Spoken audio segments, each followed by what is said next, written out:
This podcast is brought to you by Guiding Growing Minds, a social enterprise that aims to give all children the best opportunity to reach their potential and succeed in living rich and meaningful lives. Well, Dr. Billy Garvey, this is episode number 98, and I absolutely loved it. Some would say the most important topic for all of us as individuals and those that are guiding growing minds. A really nice one, an amazing movie. What are people going to learn about love? Yeah, well, the combination of the art of it Yep. and then the doing, the science of the doing it.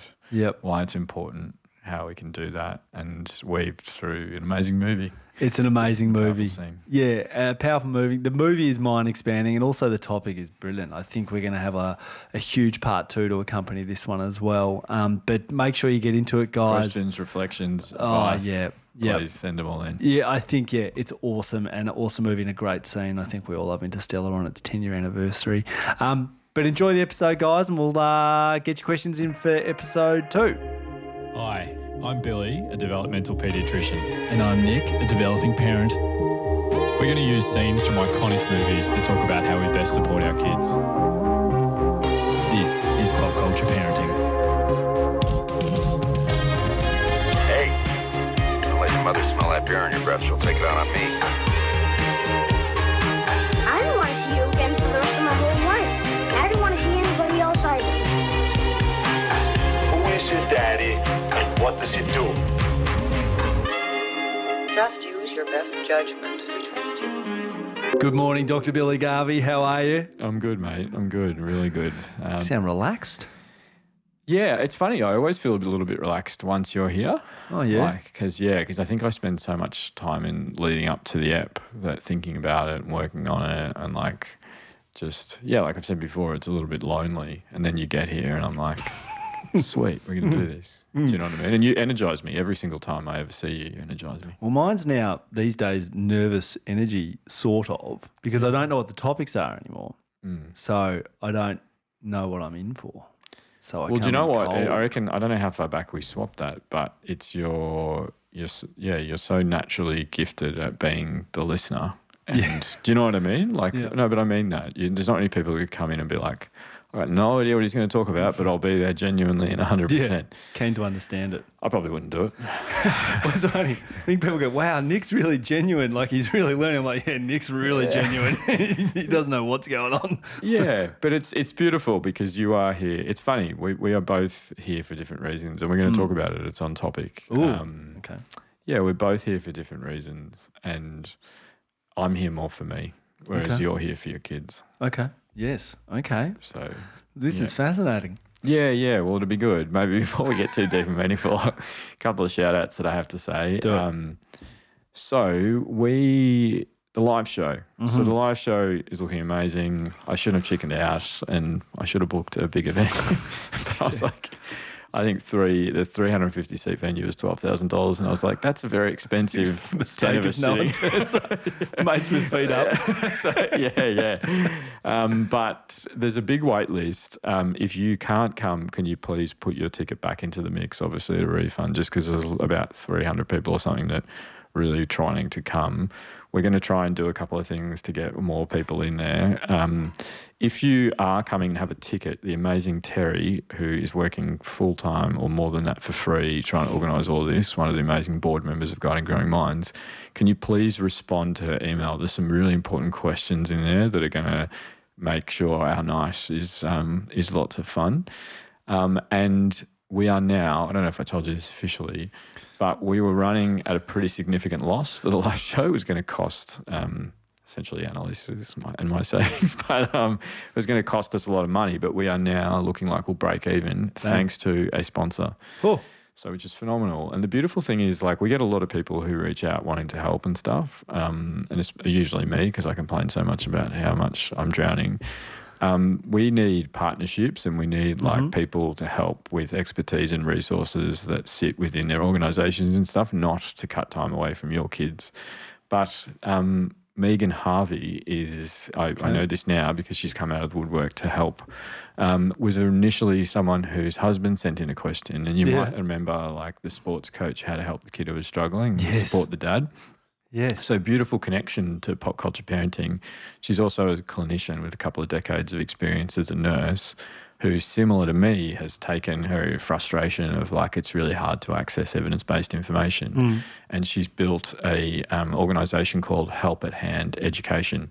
Gotcha. You'll find them on my personal Instagram or on Pop Culture Parenting Instagrams we follow. It's this beautiful, like practical, evidence-based application for parents and carers or anyone who works with kids to come in. That is how we are going to do it. We're never going to ad read. Like we've had 2 six-figure sum offers for ad reads. There won't be ads on this podcast. We're trying to figure out. Whoa, hey. Never say never. Yeah. Once the offer's high enough, there probably is a figure. I mean, share it with me. Yeah, we'll just have to go back and edit all the times I've said. We'll go back to the back catalogue and put it in. every 5 minutes there'll be an ad. For Coke and we had someone reach out recently. This is a funny one. I sent it to the team. I hadn't told you. That was like, hey, got a really great partnership opportunity for you. And this is a bit mean, but they were like, we're an online gambling company. I was like, I'm pretty sure the PCB community would crucify me if I was like, hey guys, so check out this online casino.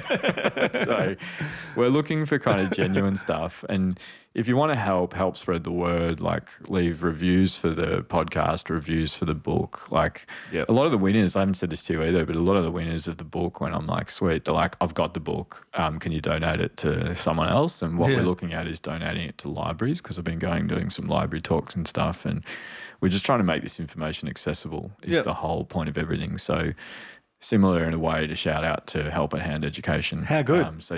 Shout out to Megan. Thank you. We're looking for another sponsor, because it would be nice not to just break even, and actually everything, all my speaking fees and everything that comes across the table goes back into guiding growing minds to try and make things sustainable, which is interesting. This is why this topic is going to be an emotional one or an important one. A lot of people wanted light. But this is an important one to us for a couple of reasons. The 100 was always something for me, and this is our last topic before we get to 100. When I was really drowning, I was like, I've just got to get to 100. And I was like, sweet, just get to 100. It's a nice number. It's a good evergreen catalogue that sits out there. Once again, anyone who's sending in the back catalogue is intentionally evergreen. And yeah, just on that note, I can't see anyone, like our waitlist is getting longer. I've said that before, but we're still getting questions about this. And we can only answer questions that are on topic. We're getting like lots of questions every day about grandparents sending in, I'm worried about this. What do I do about this situation? We just don't have the capacity to answer stuff that isn't on topic. But I was like, this is really important, this podcast to me. But when it was really like, and it still does, I still do burn a lot of time with my kids, which I don't have much of to burn for the podcast a fair bit. But thanks to everyone coming in, it's a bit more sustainable. We're going to try and make it even more sustainable next year. So we need people to come out and support like big corporations and all that stuff, whether it's a Melbourne corp who wants to sponsor the live show or going in and doing some really deep, valuable, professional development or psychoeducation for groups and teams. We're hoping that we can make it more like that. And so 100 was really important for me. And it also leads into, let's start with Griswold's. Well, I spoke to you earlier. Should we play Mr. Griswold? Yeah, let's do it. I don't object to fun. I love fun. In fact, I'm the grand funk master of fun. So just for people who haven't listened, that's actually Carl Winslow. Yeah. So, no, let's do Griswold. I don't have any. Hey, don't let your mother smell that beer on your breath. She'll take it out on me. I think I took over doing those buttons 50 episodes ago and I still haven't got it right. No, it's hard. So, the purples, I always think of the purple one. Yeah. They're purple and pink in my defense. Yeah. Colourblind? The goes great with orange though, doesn't it? The T-shirt I'm wearing. And the lavender number. So Yeah, so the point of, because people are coming in and listening, we're seeing we're getting more people every episode coming in, which is amazing. This is where we share some of our vulnerabilities and be open and honest about the challenges, but also the wins. And the Griswold is really about when we weren't as good as we could have been. Yeah, look, I don't have a lot to offer this week, so there's a whole back catalogue for you to hear about all the stuff-ups I've had if you're interested. I just think I take the good and the bad with where I'm currently at. So I thought I was past the sleep stage regression and everything was smooth sailing for many months or a year or so. Everyone was staying in their own bed. We haven't for a month. I haven't spent a night. A combination of where we're all in our own beds. Like mine has been a combination of being in a single bed or a bunk or two or one or two or kids in, not three, not two kids. I can't, I'm so blurry at the moment. Just haven't slept in my own bed in a month, basically. And it's not a massive Griswold. But I guess the good thing is that they're pretty comfortable coming in and wanting to sort of jump into bed with us, which is all right. And I'm just kind of like we've been getting into bed at 8 o'clock at night every night with these kids for over a month as well. It's that sort of thing. It's pretty frustrating. Yeah, totally. But I wouldn't say it's massive Griswold. It's just mate, I'm just so strong with blurry. that, so it's nice to hear it. My hair, I'm just blurry constantly at the moment. You look great to me, mate. So I think you look great on the camera as well. So I'd feel confident with that. Well, what about you? So you were part of it. So my Griswold was this. I was hadn't spent any time with. No, you're a saviour as always.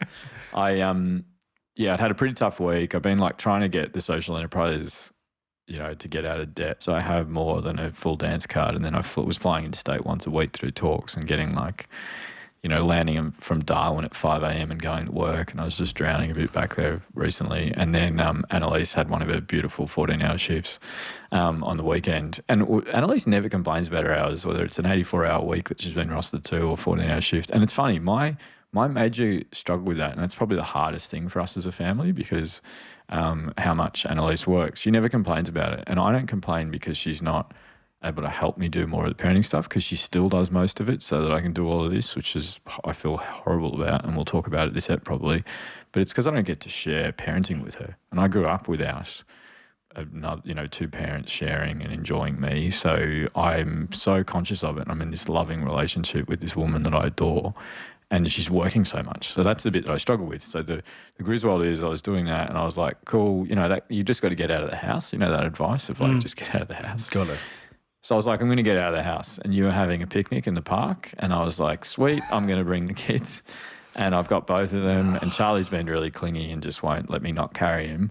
And I could not find Evie's shoes. And I was just furious because I'm like, this house is a mess. I can't believe I can't find a pair of shoes and all this stuff. So I was like, that's all right. I've just got to get to Nick. I've got to get to Nick and everything will get easier because you'll help me parent and all that stuff. So I carried Evie all the way to the park with Charlie on my other arm, and I got to some grass and I'm like, sweet, because we just walked there. I'm like, sweet, I'll be fine. I've just got to get, and I was like, I'm sure I'm so close, I'm nearly there. Put Evie down, literally 2 steps into the grass, she gets stung by a bee on her foot, screaming, and also she's been stung once before and had a big reaction. So I was like, I don't know if she's anaphylactic to bees because I was always worried about it. I'm like, great. So I'm trying to be connecting with her and caring for her. I'm just raging inside. And so I've picked both of them up. I've gone past these neighbours that I've said hi to and stuff. And then 2 minutes later, I'm walking back past them again and Charlie's screaming because he's doesn't know what's happening because Evie's so hurt and in pain.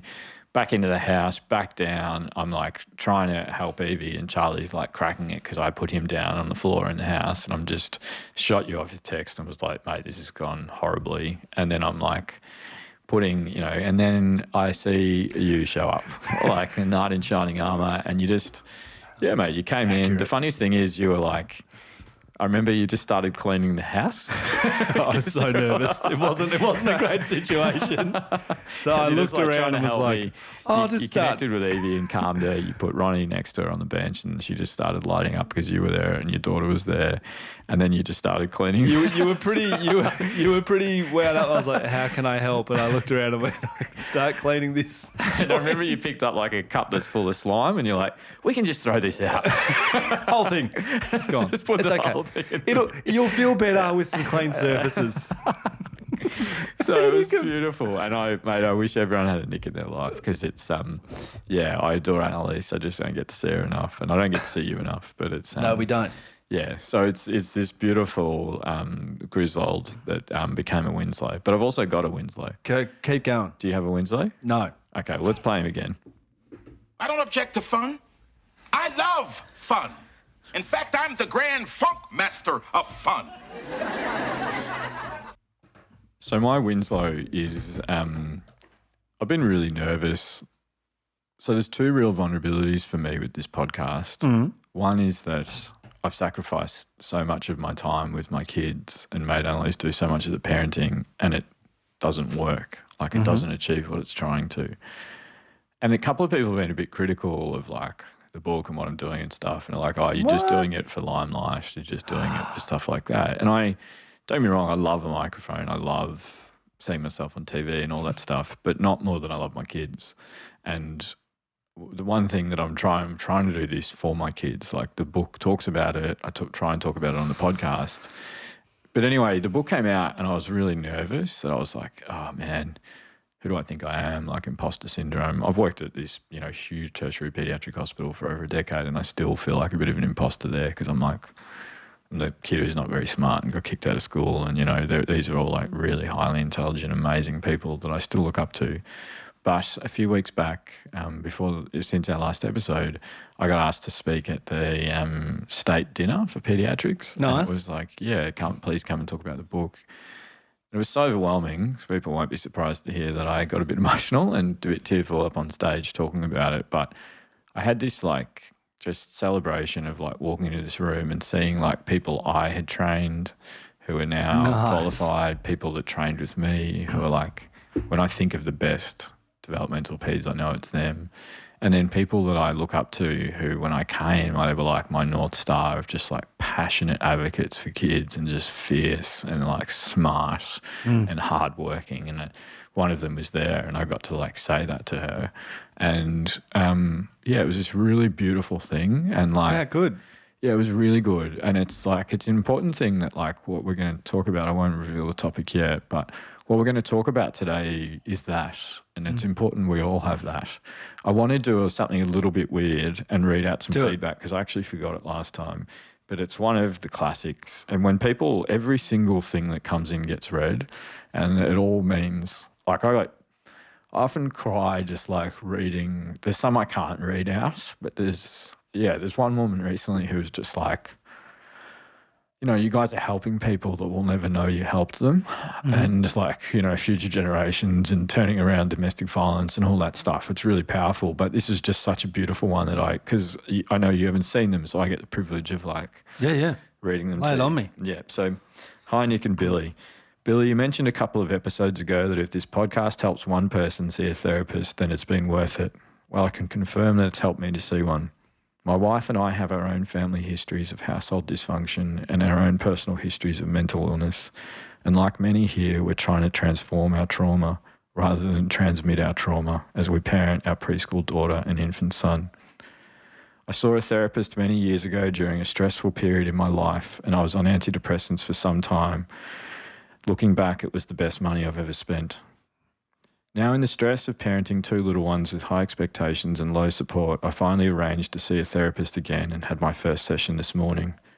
Actually, what tipped me over the edge to make the call was you sharing your recent experience, Billy. So thank you for, some may say, overuse of personal disclosure. And isn't it interesting that it's not so much the powerful strong man of the movies that brings people together, but the sharing of vulnerabilities. I got onto PCP through How the Dad's Dad podcast. When I started listening, I told myself it was for the parenting information and the great movie links. Connection before correction with Rambo and tantrums, chef's kiss. But actually what kept me listening to the whole back catalogue was the honesty and camaraderie of parents sharing their own highs and lows. I also like hearing other people put into words what you know to be true in yourself. The information has been helpful and I've written my own cheat sheets and quotable quotes, but more powerful for me has been the way you speak to one another and honour the community. Listening to your dulcet tones over hundreds of hours has expanded my values. I already shared your respect for children, and my North Star for parenting is the concept that children are born people. But now I'm more compassionate towards other parents and I feel more responsibility towards other children in my community. I'm a better parent and a better husband because of this podcast, partially for the information, but mostly for the inspiration. Thank you, Nick, for offering hope. Not just your positive parenting perspective, but also hope that this generation of dads might be characterised by kindness, community-mindedness, and pancakes. You're like Falcor, the hope dragon from Neverending Story. Billy, your insights into emotions and motivations is a superpower, and when you apply it to movies, you open my eyes to see how, as you say, feelings enrich our lives and give them meaning. I actually think you're like Ripley from Aliens, sometimes gently connecting with mental health first aid, and sometimes blasting away with big passion to save us from the xenomorphs. Thank you for believing in us, and thank you to the generous and humbling community from a developing parent. Amazing. I was just so angry that I didn't read that out last time that I'm like, I have to read it. Is that your best compliment you've gotten about? Because Ripley's probably your favourite character we've done. Yeah, I'd say. Yeah. Out of the 100 eps. Amazing. Yeah, Yeah, Ripley be top. Yeah, Ripley. Close. The way Ripley is with Newt in Aliens is probably the best mental health first aid content that exists in pop culture media. Yeah. It's phenomenal, and that she should be our North Star, like of what we're doing. So Yeah. really beautiful. And I get soapboxy and all that stuff. So thinking that that's seen in a good way by some people is really helpful as well, because I'm sure there's people that just roll their eyes and it'll be like, just tell us the bit that's actually helpful, not just you getting fired up. I know you love Ripley, and I love the the reference to Rambo. I actually went back to the Rambo post last night. Don't know why. I always, before I come in to do an ep, I always just go back and look at kind of the past couple of months of content just to see what people are saying. And of what's of interest, and I'm like, okay, what are they saying? What do they think's good?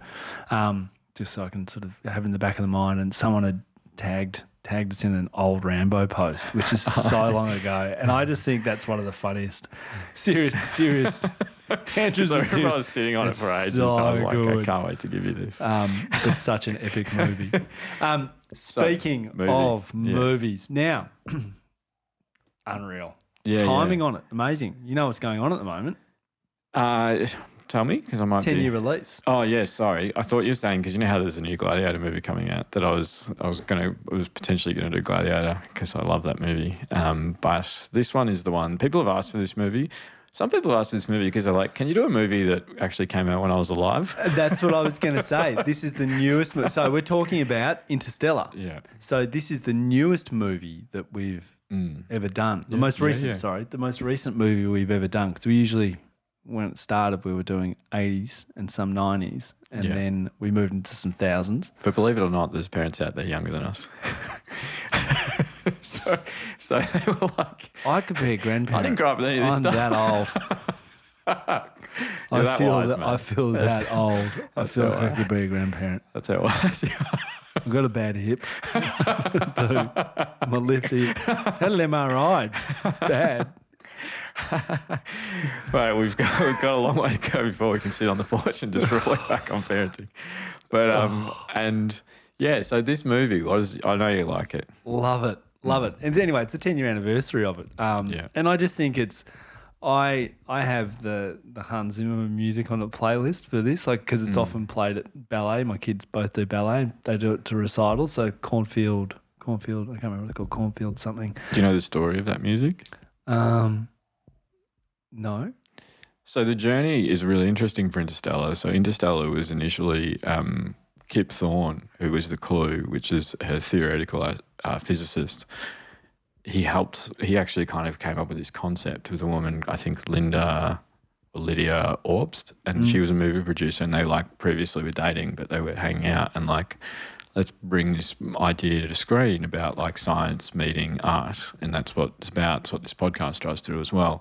And it's this really interesting story of essentially they wrote a brief on the movie.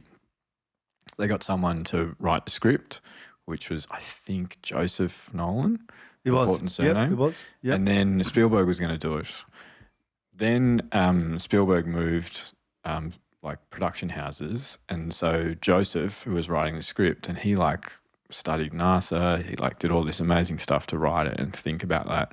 And Rip Thorne was like, you have to you have to think about like the science of it. Sorry, Kip Thorne. You have to think about the science of it being accurate. So Kip Thorne said there's two things that all of it has to be like grounded in science and factual, and any of the like, which is what science fiction is, any of the like stuff that's not possible now has to be based in science as well. Gotcha. And so the only argument against that really is the ice clouds, because they wouldn't be able to stay up in the air. So that was one of the criticisms that like scientists said this movie's inaccurate because of that. But it's often lauded as like just a phenomenal movie about how accurately they represent the wormhole and the black hole and all that kind of stuff. So, but the beautiful thing, which is on topic, is that Nolan gave Hans Zimmerman nothing about the movie except for a one-page fable about a father having to leave his child for something important, and there were two scripts, two phrases of dialogue. That's it. It was, "I'll be back," and "when." That was it. That was the only thing in the fable. The dad saying, "I'll be back," and the kid saying, "when." And he wrote the score off that. And he was really worried that he's like, realised this movie's huge and it's like, you know, all this phenomenal stuff. And Nolan was like, nah, it's perfect. And then it did really well. It didn't win the Oscar. I don't know if you knew that. No. Grand Budapest Hotel did. Do you know the two movies that Zimmerman's won Oscars for? No. Dune is one of them, and the other one is on topic. How can I say that without giving away the topic? Give me the topic. So, well, the movie he's done it for is was The Lion King. So that's the other one that he won in 95. So who won? Zimmerman. Yeah, because he did a lot of the score. Right. So you're thinking Elton John, but Zimmerman also did a lot of The Lion King. Yeah. So those are the two he won it for. But he says Interstellar was his best soundtrack. Oh, it's amazing. He's like, yes, phenomenal. And Interstellar like has this beautiful depiction of like, so the Dust Bowl, you remember like at the start, for people who don't remember, it's essentially set in the near future, and it's like humans have to leave the planet because there's been catastrophic climate change, catastrophic like blight that's wiped out all the food source, and they're having to get out of there. And they use this depiction of the 1930s Great Depression Dust Bowl in America where all the crops failed. And you see all this footage, and it's like all these old people talking about what it was actually like. And what Nolan's really doing is he's writing this commentary on today we are back there. We're like stuck. Now there's a lot of themes that are still today, like the teacher says the moon landing wasn't real, you know, and Cooper, Matthew McConaughey's character, is looking up at the stars because he still has hope, and he's like, we can find our way through this. We overcome things. That's the beautiful docking scene. It's, you know, it's impossible, and I think he says, no, it's necessary, and he docks like in gravitational huge G-forces, and it's like, yeah, I love that part of the movie. The scene I picked is an interesting one, but so, you know, we see this like throwback, but then there's technology comes out because there's the drone and there's computers and all this stuff, and you go, oh, we're actually in the future. Yeah. And we're really stuck there. And this challenge of like, you know, Cooper's character says it, like everyone's looking down at the dirt and they've forgotten that we are explorers, we are innovators. And that's like, without sounding like I think I'm saving the world, that's how I feel about the podcast. I'm like, I'm so hopeful. And often when I start talks, I'm like, this is how bad the mental illness in the community is. But I also think there is hope in the science finding the way out for us, in the same way that, you know, that Cooper is hopeful. And he has this beautiful daughter, Murphy, or Murph, who, I don't know if you know, there's a comment about Murphy's Law. Yeah. And she's like critical, saying anything that could go wrong will go wrong. And he's like, no, that's not what it is. It's anything that can happen will happen. Yeah, which is really interesting. There's a huge, which is a bit boring, but story around the actual origin of that statement. But it's a really important thing about like, how do we let the science guide us? And I don't know, do you have a feeling of like what this movie means to you? Oh, no. It's obviously 10 years old, but I rewatch it now. And just the connection between the dad and daughter. I've got two daughters, and I've got a kid who's not as old as Murph, but approaching Murph's age. Well, how would you have Murph as like 10? Yeah, 11? It's always hard because the actor's always older. Yeah, they play them it's down. always way older. But yeah, kind of approaching that, and so I'm like, oh, and like just the connection between the two of them is you're like, oh, I want that. Like where she she hides out in the truck, and he kind of lets it happen, and like sticks up for her in school passionately. Yeah, it's how are you going to punish her? It's like I'm going to take her to the ball game, have popcorn. Yeah, because she's challenging. Yeah. This inaccurate theory that the moon landing wasn't real, and so he empowers her like that, doesn't he? Yeah, like he empowers her to be scientific, and this is the beautiful thing, and it's this thing like that I get really upset about watching Interstellar is that he thinks that it's all about him, and then he realizes it's her. That they were actually trying to reach, wasn't it? Yep. Like he thinks it's him that's going to save the world, but it's actually Murph, and he has given her that faith in herself, that scientific ability, trust your gut, all of that stuff that we're trying to do for parents really with the podcast and the professionals that support kids. But it's this amazing, even at the start, when she's about the ghosts and he dismisses it, but then the granddad goes, nah, come back in, and he comes back in and is like, all right, this is how we think about it. And he connects with Murph and helps her analyse it and thinks about, let's collect data and all that stuff. So it's this beautiful thing.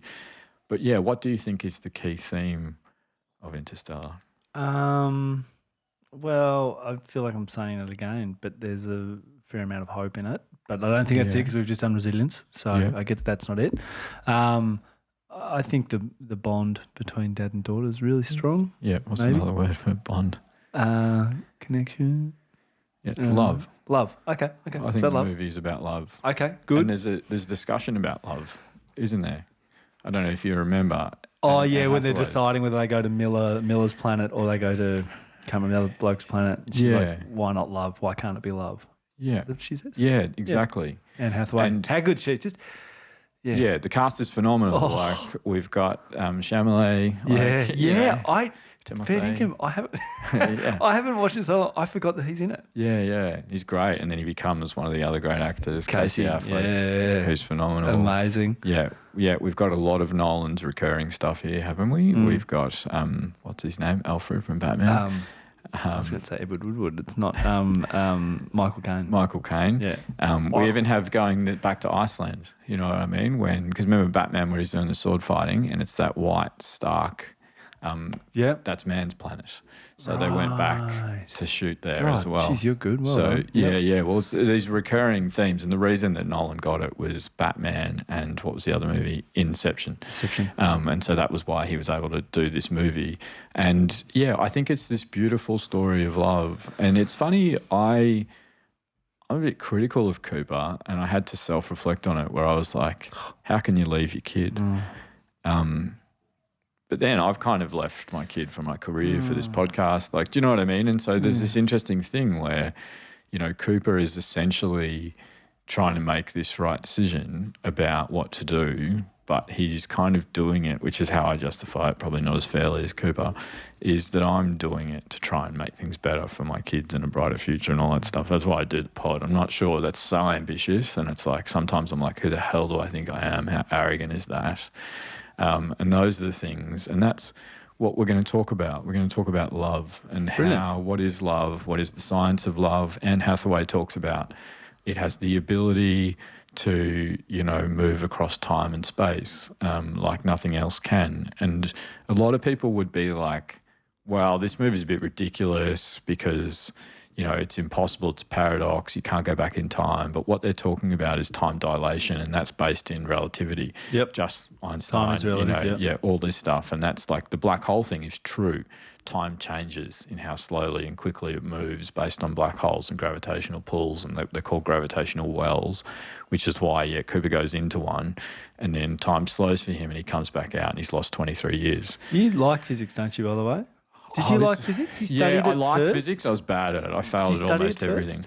I did physics. I did physics in high school, and I did a little bit of physics in uni. But I'm not very smart, and that's why I like stuff, but I'm not smart about it. And I loved poetry and all that stuff, and that's why I like science and poetry combining, which I think is what this movie is really important to me. And there was like this.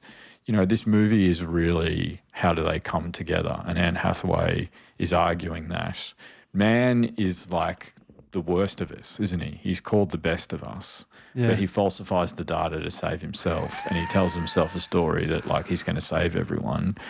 But then I've forgotten his name, but the guy that stays behind when they go into the planet. Oh, yeah, who ages. Yeah, He he's the sleeps. best of us because he stays. He orbits for 23 years. Like, man gave up. Man was only there for 10 years. He orbits for 23 years and is like, he just waited. Didn't give up. And he collected all the black hole data. Why didn't you go back? Yeah, and he was like the best of us, and that's kind of what I thought was really good. And so it's this interesting like idea about what's the actual science of love. Like, love obviously has this big cultural implication. For centuries, art has been dominated by love. What does it mean? There's a beautiful American psychologist who has an amazing life story called Robert Sternberg, and I think he has the best guidance on the science Give of it to love. me. So he talks about there's 3 essential elements for love.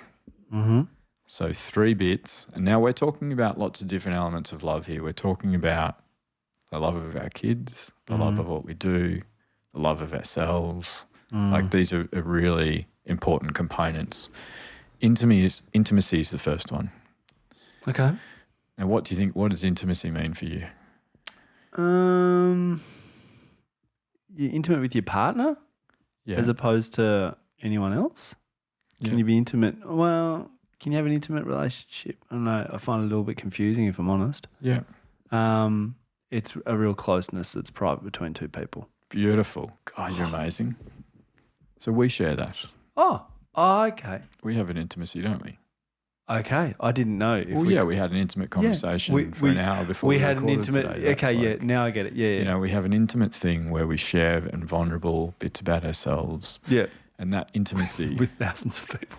Yeah, we do it on here as well, but we do it genuinely, don't we? Yeah, Do you know what I mean? yeah, Like, yeah. I'm myself, I cry and all Yeah, that stuff. yeah, And totally. you're yourself, like Yeah. you're open and honest and all that stuff. And that, Yeah. but that's an intimacy that we are able to capture Gotcha, on yep. the podcast because it exists off the podcast as well. You know, sure. it's real and all Totally. that stuff. And we have an intimacy with our kids, don't Yep. we?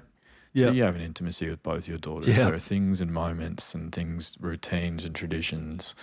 Unique to the two of us, that- yep. Yeah, and sanctuaries that you have built that are intimate connections just between you and one of them.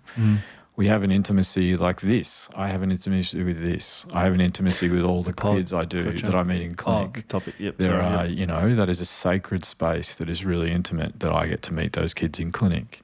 You know, so that intimacy is integral to love. Okay. And that is one of the 3. So intimacy is integral to love. Yeah. It's one of the 3. So intimacy. So we need to think Get it? about, we'll come Is that back. I'll right? just say that. Perfect. Yes. The next one is commitment. Commitment is the second. Yes. Now, what does commitment mean to you? Unconditional. Yeah, A beautiful. little bit. Yeah, beautiful. Highs and lows. yeah. It happens. Highs It and is. lows, what? Yeah, what about highs and lows? Yeah, regardless of highs and lows, like it's Yeah, eternal. what will happen regardless of highs and lows? You'll love someone. Yeah. You'll Play- remain committed. What We'll do you always mean? be here. We'll always be here. Consistent. I was thinking consistent is commitment. Yeah, but it's commitment. I'm in it for the long haul. You know, Yep. I'm here. Regardless of what happens, I'm here. Okay. Our relationships with our partners, there's commitment there, isn't there? Sure is. Now, sometimes if intimacy is lacking, that can just be a commitment that might not be necessary and might actually be harmful. And I saw a beautiful Yeah. family today in clinic where the mum has decided that she's not going to get back with dad and everything's better. There's a weight off everyone. And she's like, she was feeling commitment, but the intimacy and the third one were missing. And so it wasn't love anymore. You know, and so it wasn't love Right. anymore. And this mum, even in the corridor when I met her, I just adore this family. And this kid's really struggling. And I had a disagreement with one of the psychiatric services about him. So, but I won't get into detail about that. But he is this gorgeous kid. And I was like, you guys all seem like you're amazing. It's so great to see that. And she's like, yeah, well, I've realised that relationship is over and it's better for all of us, including him. He's got his own place now and he seems calmer and, you know, it's really great and all that stuff because he gets protected time with beautiful kids and all that stuff. And that commitment, just like love, can be harmful for us. You know, we like stay in loving relationships. One of the greatest turmoils I have as a parent is I have no family to help with Charlie and Evie. Like, Charlie has not met a relative of mine, you know, and Annalise's family are 2 states away. For overseas listeners, it's like over 2-hour flight. Evie sees family like 2 to 3 times a year, if that, you know. So you are my family, and that's one of the many reasons I love you, because you bring this intimacy and commitment to Evie. You bring it to me, you bring it to Annalise, you will form it with Charlie. You and I have this with the podcast. You know, we were giving each other crap the other day, and you were like, we've got to be careful because the podcast is precious. Like you describe it as precious. But we've made this huge commitment that we get back more than we give from this podcast, don't we? Definitely. But it's this beautiful commitment. Now, the third thing. Okay. Intimacy, commitment. Yep. Passion. Passion is the third thing. Being passionate about something, going aggressively towards things, lighting up. Oh. Passion. I'm passionate with my kids. Like every single time I get home, I get an hour with them, and I passionately embrace them. It's one of the few things that I'm good at consistently is being passionate with them. That intimacy comes from that passionate. Passion on its own is lust, but, you know, in intimate, you know, non-platonic relationships. Passion on its own is lust, but with commitment and intimacy, it is love. Yeah. Wow. So, you know, thinking about that and... Never thought about love. Well, yeah, this is the thing. Like, yeah. And I like this take by Steenberg, was it? Yeah, Robert Sternberg. We'll get to, American psychologists who kind of, like a lot of them went through awful tragedy. Also, like his parents didn't go to high school. Like, I'm not saying I'm Robert Sternberg, but he came through poverty. His parents didn't go to high school and all that stuff. But he's made this, do you know his biggest contribution is actually pushing back against IQ testing. He's saying this is a crap metric to figure out, you know, strength of someone is IQ testing. But we'll do, if we thought it was going to be 100, and that was the full stop. And even when Evie got stung on by the bee, and I was really struggling, you were like, mate, if we need to stop at 100, that's okay. Yeah, we're not stopping. I can't tell you. You tell me. I'm sure there's some listener that's going to come out of the woodwork who's a zillionaire and is like, I'll help you resource it. So that person, just send that email because you can come I've got people working GMs for free doing, 60-hour weeks like Terry, who's amazing, and other people that I just feel too much shame about people this not being resourced. But yeah, so there's intimacy, commitment, and passion. I'm passionate about the work I do. I'm passionate about this podcast. Mm-hmm. I love the work that I do. Do you know what I mean? I love it. Like, I don't know, I don't want to put you on the spot about your work, but I've got... No, I do. I've got a new job. I love numbers, so yes. Yeah, so do you know what I mean? I know, we are very lucky. I'm the most super powerful lucky. part of our lives is the love that we have. And there are people out there in our communities that do not have love in their life. And that is the goal of the podcast, is like, how do we combat loneliness? How do we combat neglect? How do we combat, domestic violence, abuse, and love? But love for our kids, because how do your kids know they're loved? Well, I'd look at those 3 things and try and tick a few boxes in there to sort of tell you why. Mm-hmm. Okay. So I'd say I'm committed. Yeah, totally. Tiredly committed. They should understand that if they ever come back and watch this. Well, that's the vulnerability, isn't it? A bit like, Interstellar is like, the kids are going to come back and they're going to be like, you guys screwed this up, and you were talking to, especially me, you were talking to everyone on a soapbox, and you messed it up. And that's the most important thing to both of us in the world, is that we don't mess this up with our kids, isn't it? Yeah, really. Well, that's why we're here. Yeah, exactly. Yeah. Well, that's why I'm here. You're here for a different, more selfish reason. But we've talked about that before. But there's multiple reasons. I'm here because I need to get better at it.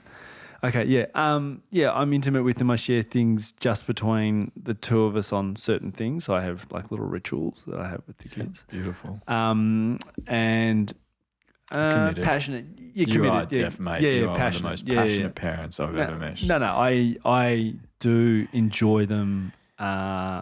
Yes, and I do feel like I back them. as well. So like that kind of, yes. Yeah. What did you say? Moving fiercely towards something? Yeah. Like, you know what I mean? Yes. Like that's the things we're passionate about. It's like gravity. It's like gravity, but we just go towards it, don't we? Or it's drawn, it pulls us. Yeah.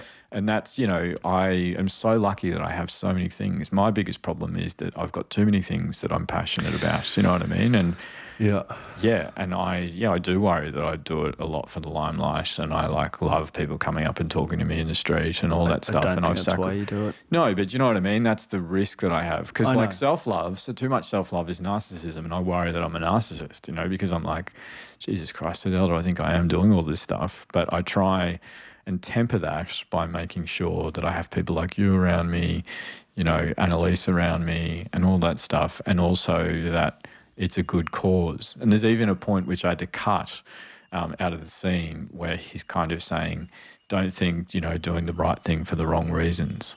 He's, you know, the granddad says to Cooper, because he's like, I've got to go off and do this. I've got to leave the kids, you know, and he's saying the why is what matters. And that's what I talk about. The why of everything that I'm doing is the bit that kind of helps me. The why is really important for us, all of us as parents, and how we think about love. The most important part of love with our kids is not that we give it to them, because I think every parent gives love to their kids. It's that they feel it. And I meet kids every day in clinic who have loving parents that are intimate, committed and passionate with them, but the kid doesn't feel it. Why wouldn't they if you do all the right things? Because they have low self-esteem, because they have neurodiversity and they can't sense it, you know, or we're giving it in a way that they can't pick it up. And we're like, how come you're not understanding this? You know, the classic neurotypical like failure is like thinking you're the same as me. If I can understand this, you should be able to too, not flexing to the needs of the kid. Like, you know, love is a really important thing that I think can get dismissed sometimes, either by the tough love crap of like, it'll make him stronger. So the worst thing we do with love is withdraw it as a punishment. That's the worst thing we do with love, is that we take it away from people. Yeah. That's worse than neglect in my mind, about conditional love, you know. Yeah. And we know love is really important for healthy self-esteem, physical, mental health, even attention, memory, you know, immunity, like all experiencing and feeling love is it's the richest experience for healthy brain growth there is. And that's been proven now in science. Yeah, there's MRI scans, functional MRI scans, you know, the parts of the brain that light up when people see or experience love through like hearing someone they care about's voice, seeing their photo. You know, developmentally, we know that love is so protective. You know, when it's not there, kids will still functionally grow up, but they'll have so much mental illness and insecurities and aggression and hostility. So love is this really important thing. But what you and I need to do, and what I would hope all listeners are going to journey with us on this, is how do we know our kids feel love? Oh, okay. Sorry, I was lost there for a second thinking about all the stuff you were saying. How do we, God. You're not asking me that, are you? Well, no, fair enough. Can we explore it? Yeah. Sorry, I Yeah. just got a little bit lost there. You occasionally say things and I just think about my kids a lot. So I go find it in tough, with yeah. intimacy, commitment and passion, Yeah. but I have to sit and How do take they the know? perspective How of do we Evie. know? Well, I want her to feel it. You know, it's the way that I am with her. It's the way I talk about love.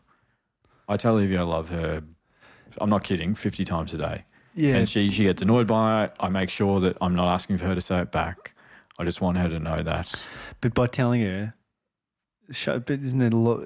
Isn't that like the? I don't trap just tell her.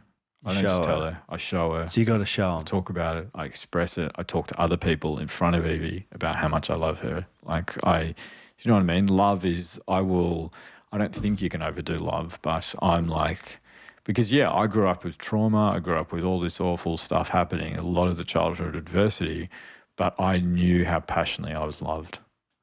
I knew I had levels of intimacy. I had commitment. You know, I had more, and there'll be parents out there that are like that.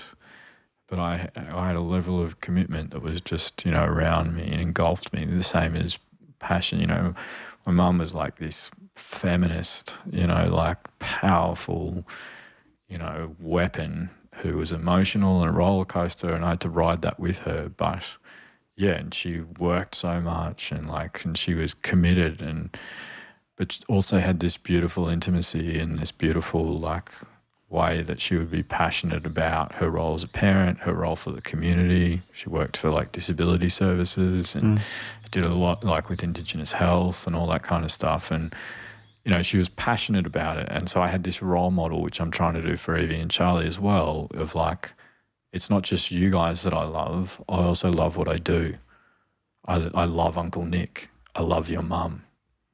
I love components of my life. So show them the other parts, not just about how much you love them. So Yeah, you can model and it. how much love is the Okay, so most you can model important thing to me. Yeah, all of those things. And it's, I wonder if you, I feel like you have a lot of love in you as well. Yeah, no, I do. I've pretty select passions. But I think I'm thinking about my whole house now as well. There's mum's really good at that. Henry's really good at it. My partner's really good at it. You can see her passions. She's just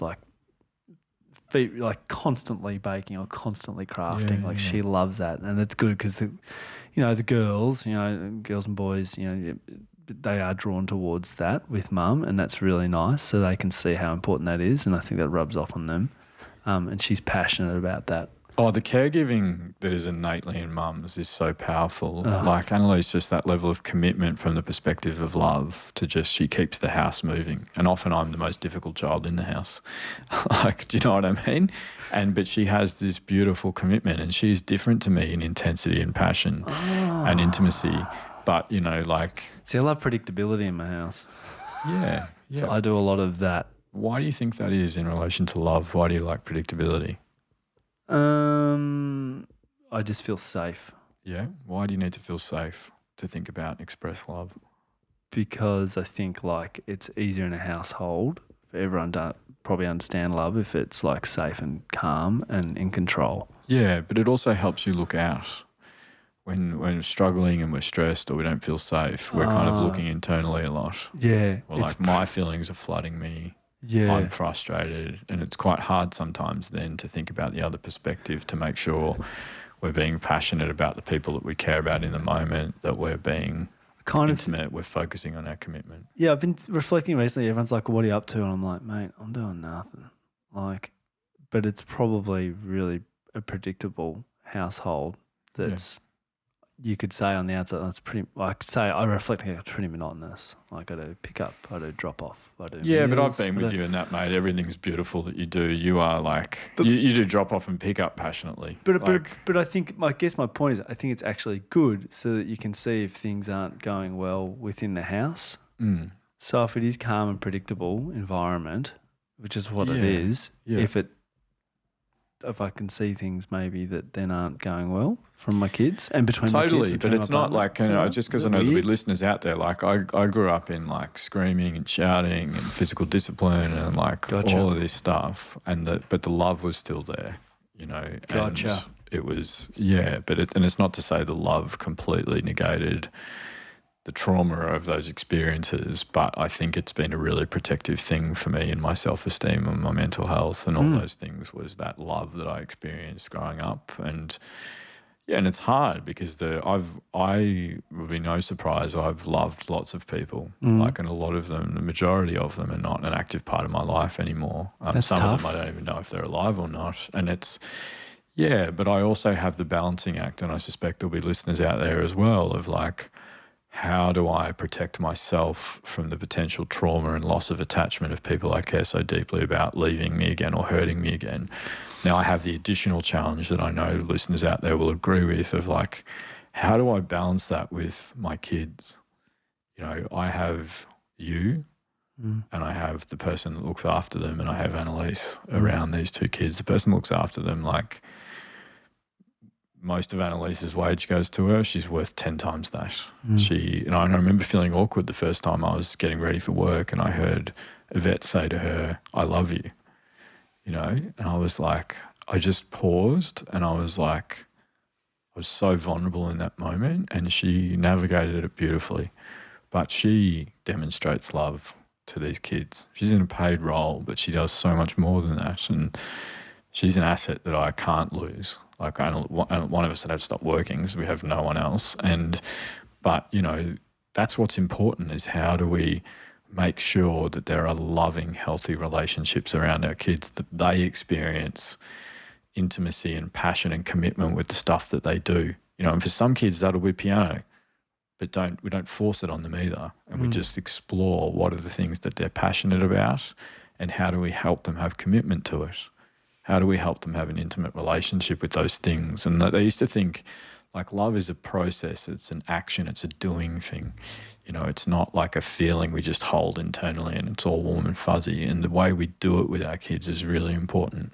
So it's external, like you should be able to see it. Yeah, and we understand how important love is to us. We understand how important it is to give to our kids. You know, we think about it, we act on it. Like everything that I talk about, this is skill development. This is like get down in the dirt with them, watch them and be purposeful and say, this is about intimacy.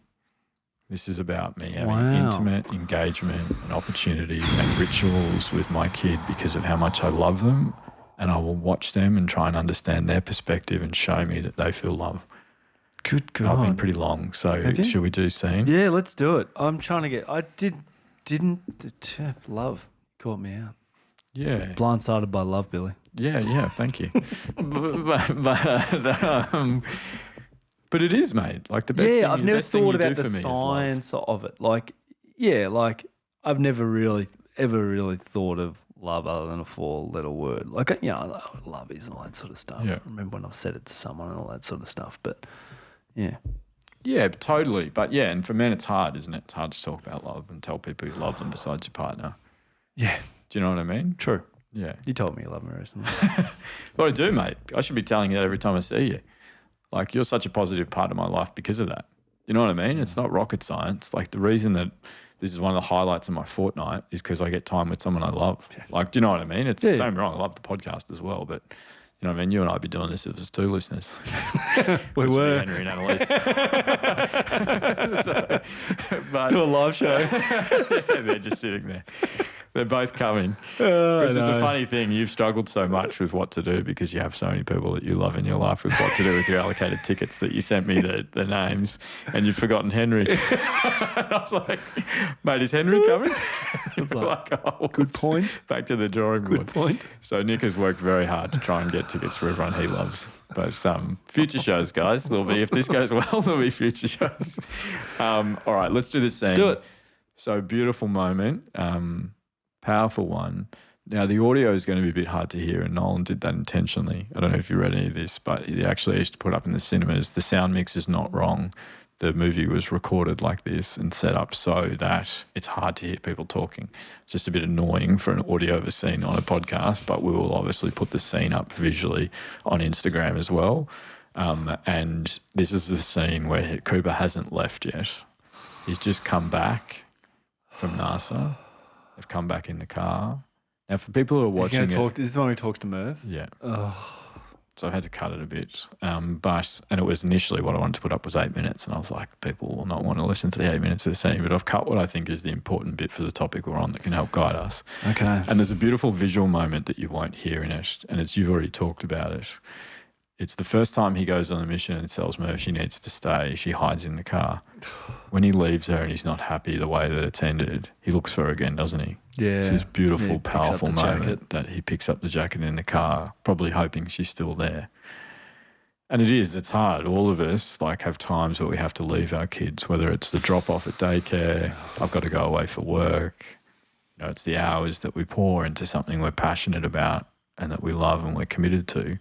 Like this for us, it can be really hard. And, you know, this is a beautiful portrayal of that. And we're going to hear some really powerful parenting, you know, mantras that I think are really important and can help guide us on this too. Do it. You have to talk to me, Murph. I need to fix this before I go. I'll keep it broken so you have to stay. After you kids came along, your mom, she said something to me I never quite understood. She said, now, we're just here to be memories for our kids.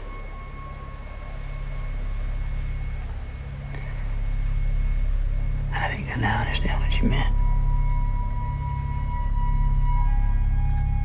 Once you're a parent, you're the ghost of your children's future. You say ghosts didn't exist.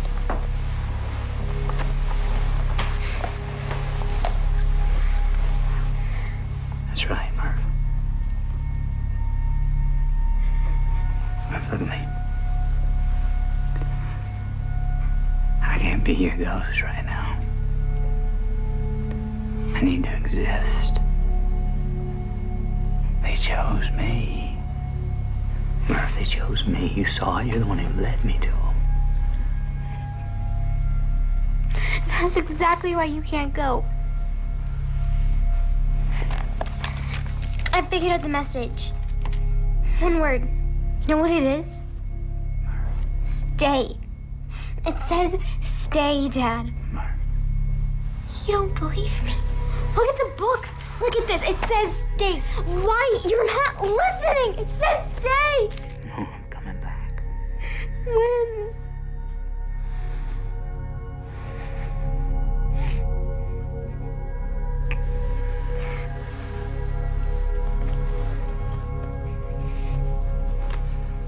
One for you.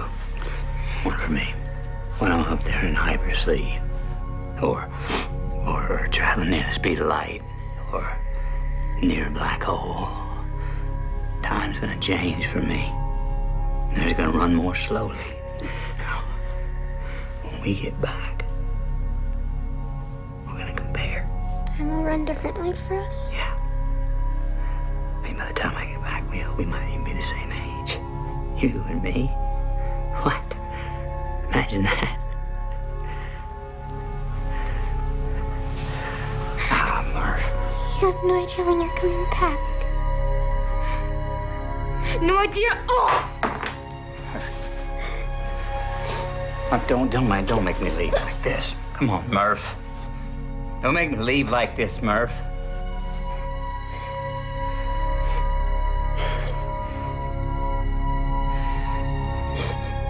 Hey, I love you forever. You hear me? I love you forever. And I'm coming back.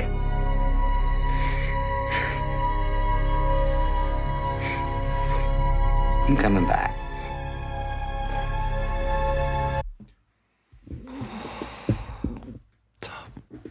Yeah, it's really. Yeah, I find that like. Yeah, that idea of, we're here to create memories for our kids, we're the ghosts of our children's futures. Like, it's true, isn't it? Mm. If we're lucky, our children will spend most of their lives without us being a part of it. Won't they? What do you mean?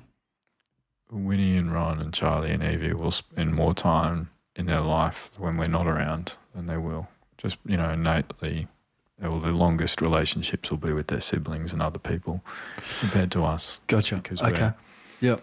older than them in the natural order of life. And that's one of the things I worry about as an older dad is like I'm going to have less time. Yeah, I think about that a bit. So how do we create those memories? How do we know they're loved forever? How do we build love that transcends time and space for them? When they're away from us, they feel it. That's the space. And when we're gone, it's still there and present and guides them. That's the time. Wow, okay. And that's, Right. Intimacy, commitment, passion. We do that. We purposefully do that. It's the most important thing we do with our kids is we show them how loved they are unconditionally. I will love you forever. These are all the things I love about you. The intimacy and passion is because of the things that light me up about you, that light you up about yourself. How do we make sure they love themselves? They find things in their life that they love. Oh, so many questions. That's how we protect them. That's Right. the best thing we'll ever do. And lots of parents out there are just trying to survive. My mum just tried to survive and she was planning, she was in her mid-50s when she died and she was like, I'm working 3 jobs to pay off a house so that we can all enjoy each other after that. And shit, it never happened. And I worry so much I'm doing exactly the same thing. And so it's hard. You are very good at balance. You are very good at protecting that intimacy and those passionate opportunities with your kids. You're phenomenal at it. You're my North Star of how you do that, you know. And I think, what I'd really like for people to send in is their experiences through their childhood, positive ones, the things that were hard, you know, how they've tried to heal from a perspective of love or feeling like they weren't loved, or love that was conditional, how they overcome all the challenges of parenting and still get to prioritize love. What does that look like? And I'd really like this. I don't think it will be the last episode that's not the live show, Ep 99, but it'd be really cool just to think about the journey that we've all had together from some of the people that have journeyed with us from the beginning or even come to us recently about, you know, just sharing that and having that passion and that intimacy come through from some of the feedback. Also, please send in questions where this is hard. I know you've got some. I think about this a lot. I meet kids in clinic. Heaps. I met a beautiful girl to end it. I met a beautiful girl 2 days ago who has neurodiversity and lots of struggles.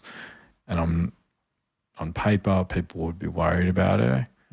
But her mum loves her so much, and her mum, she just comes in the room and her mum just sits back, and I just get to talk to this gorgeous 13-year-old girl and just hear about the things she's passionate about.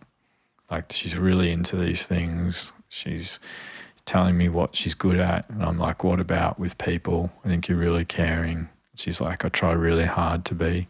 She misses social cues and she struggles with that kind of stuff, but she's just this gorgeous kid that I'm not sure I'm doing much for, but I learn a lot from her. And I learn from all these kids, and all of us that are listening should be thinking about what can I learn about love from the kids that I'm supporting, you know. And that's, kids lose this often, you know, they lose the passion and they lose going so aggressively towards stuff because life tells us we shouldn't be like that. We should be serious and we should hold our feelings down and all of that stuff. But it'd be cool to think about for maybe a couple of people out there. This podcast helps prioritise that.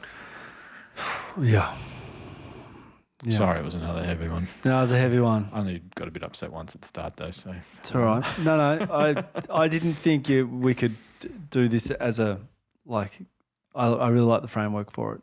So intimacy, passion, commitment. Yeah, that's the science of it. I think that's the best scientific approach to love, and we can talk more about what does that science look like and what's the actual evidence around it depending on what comes in. Yeah, and I think like the important one is like how do you make sure for me it's like how do you make sure your kid feels love? Like that's what I want to. Yeah, because all of us are giving it. Because exactly.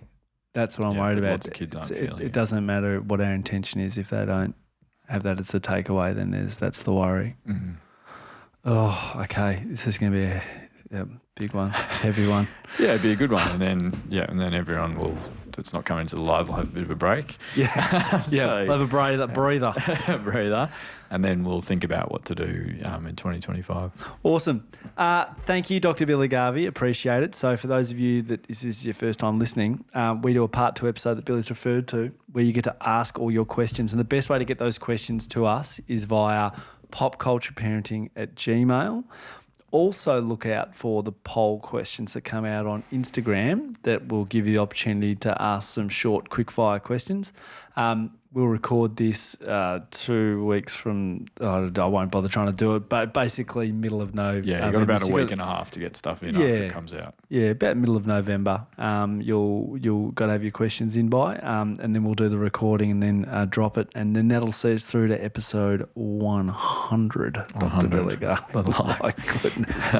But Billy, appreciate you breaking it down. My head's just still spinning about all of it, but in a good way. Like I just think that I'm keen to sort of reflect on this for myself and might bring some of my own curly questions for you. Beautiful.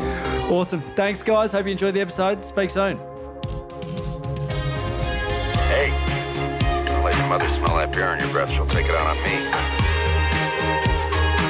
I don't want to see you again for the rest of my whole life. I don't want to see anybody else either. Who is your daddy and what does he do? Just use your best judgment. We trust you.